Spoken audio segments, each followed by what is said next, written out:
Well, without further ado, I'm going to pass this along to Randy Phillips, too. And he's going to talk about the more of the round engine Stinsons, and I think a little bit about the National Stinson Club and kind of where it came from and how long it's been around, and take it from there. Like you said, I'm Randy Phillips, too, and I've been kind of a round engine guy since the early 90s. And when I got my first V77 as a project, and then another one came along, and another one came along, and I ended up having 5 different V77s in various states. And so I've been I've always been interested in the round engine airplanes, especially that gull wing shape that they had. And so through the years, I was always a member of the National Stinson Club, but I never did much with it. And so a couple of years ago, George Allman, who was the head of it, his age and health kind of dictated he find somebody else to run it. So in looking at the history, the National Stinson Club, the original one, started back in somewhere in the 1960s. And from everything that I've been able to read and find out from the old guard, it's one of the oldest standing type clubs with the original name.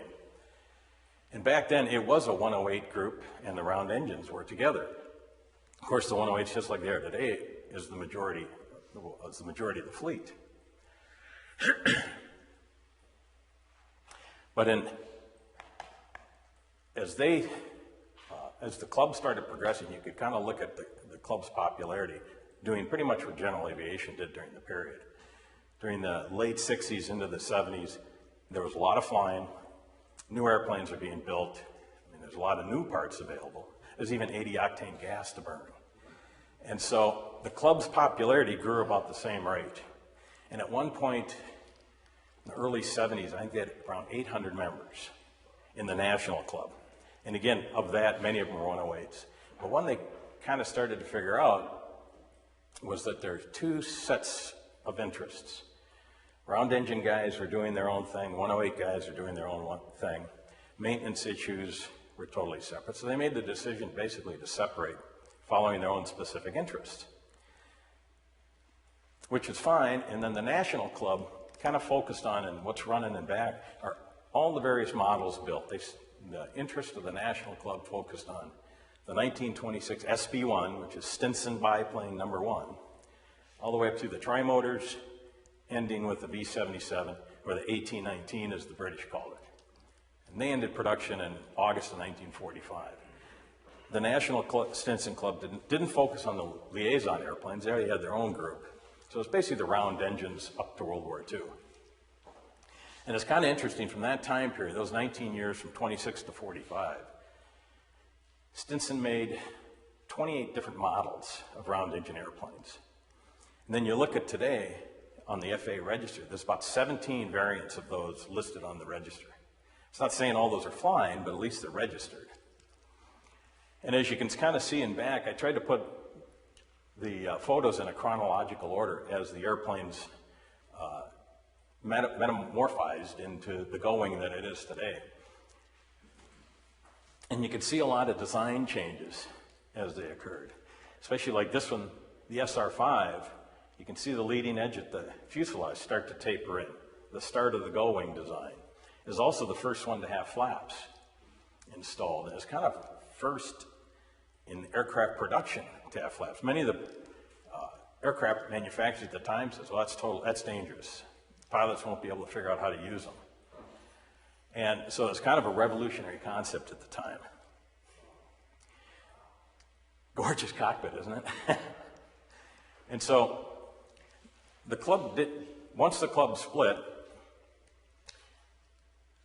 and was focusing on its own mission, it did fairly well through the 70s, 80s, and into the 90s. Jonesy Paul, one of the first presidents of the club, passed away.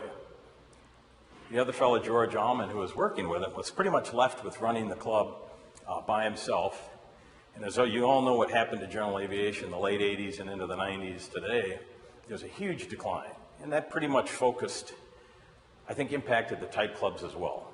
Membership slowed, flying slowed, Parts were hard to find. So it kind of put the club on some difficult ground. The other thing that with George was kind of the older school, so that the Stinson Club had no electronic presence. We had no social media, there was no internet, so the club was pretty much all on its own. And in 2017, he asked me to take over the club. And I was kind of just the last guy in the room when he asked the question. I didn't know anything about running a type club.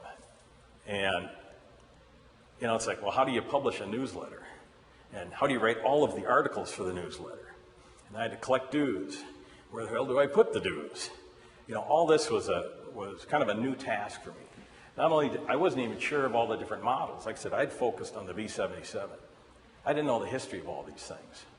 So it was a huge vertical learning curve to find out what all these airplanes were about, when they were built, and some of the unique, I think there's a picture of the SM-1. That was a phenomenal airplane in its day. And there were huge endurance records made with that airplane. I think you saw the ones like 553 hours in the air over Chicago. And that's a long time to sit in a stinky airplane. Yeah. So in taking on the club and looking at all the documents that came and just the material that George had amassed, I started kind of looking at, well, what can I do for this club? And I looked at it in two facets. One is, how do you maintain airworthiness for the airplanes? How do you promote the airplanes? And I thought, well, the airworthiness, these guys have been keeping the airplanes flying, so if I don't touch that, I shouldn't screw it up, at least for the short term. Leave that alone, let that continue on. So it's how do I promote this thing? So I had to figure out how to do a Facebook page. I mean, I look at Facebook. I don't post much. Fortunately, my wife does, so she helped with that. I've never done a website, so I had to figure out how to do a website. What I wanted on the website, the interaction you want, all this stuff you had to figure out. Plus, I had to write the newsletter, collect the dues, go to the bank, do all that stuff, and work on my own airplane. The other thing that I realized is that all of our members were probably 60 plus. And I'm not saying that's a bad thing, but with that generation, they're not many of them, at least our folks, weren't tech savvy. So trying to get them to post things on Facebook, trying to get them on the internet. I mean, one guy I talked to, he said, I don't turn that damn thing on unless my grandkids are here. So it's like, okay, so that's the group I was kind of working with. And entered kind of the discussions with Jody. He sent me a message, he said, hey, we should chat. And I go, as soon as I saw that, I go, yeah, he's on the list, but he's down here to call of all these other things to do. So I think within a few minutes of our conversation, it's like, why are we apart? And I said, I've been asking the same question. And I said, from what I can remember, hearing the stories back in the 70s when the club split, there were a lot of personality and ego issues. Not that pilots have egos, but there were a lot of differing personalities. And so that prompted the split, as well as just the separate interests. But both of us, almost to a T, said, well, that's a different time and place. Today, we face a totally different set of challenges in general aviation. From overreaching regulation, both locally and federally, just trying to find airworthy parts, how to get a part to be airworthy. All these things are so different than they were back in the 70s when guys were flying an awful lot. So that got us into these discussions on what can we do to bring the club together. So I sent out letters to all of our guys, an email to the few that get emails, asking, what are your thoughts? What do you think are downsides? What do you think are the negatives of us joining? Trying to get some feedback of this period that seemed to be a little contentious. Nobody remembered it. I asked Jody if he'd heard anything. I never heard of that. Something that's great. We're starting with a clean slate. Almost every one of the guys that I talked to in our group said, well, we're all Stinsons. Why aren't we together? And that was a common thread I think you heard as well. It just makes sense. Why have we always been apart? And so in kind of projecting everything forward, a few of the guys that I've chatted with, their main concern was, well, we don't want to be, we're just a little group. They're the big group. We don't want to be swept in the corner. What's going to prevent that from happening?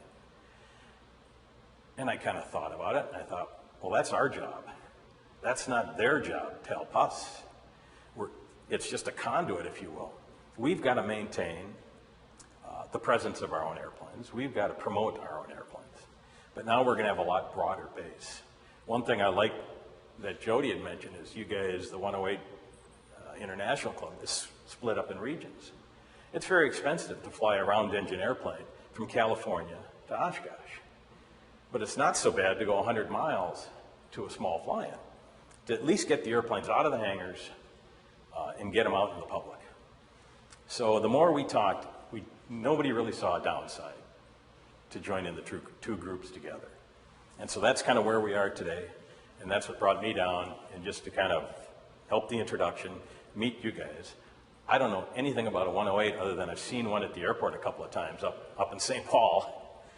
And so it's the start now to kind of integrate the groups, get the knowledge base going back and forth.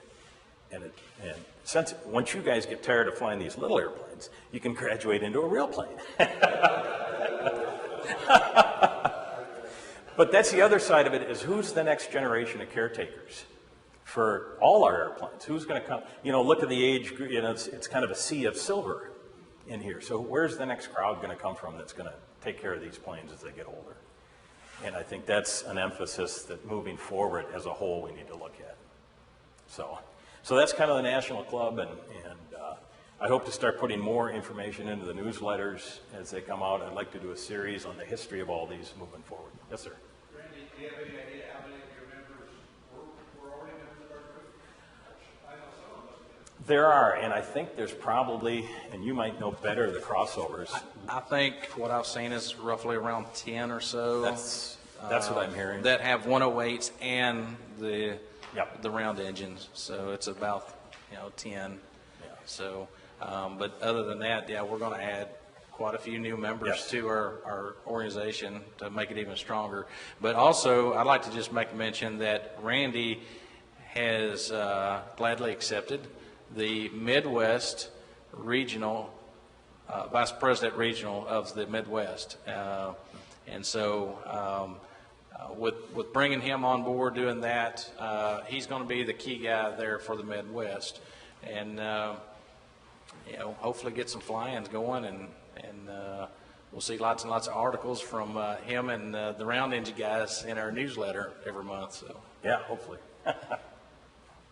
Thank you all very much. thanks, Randy.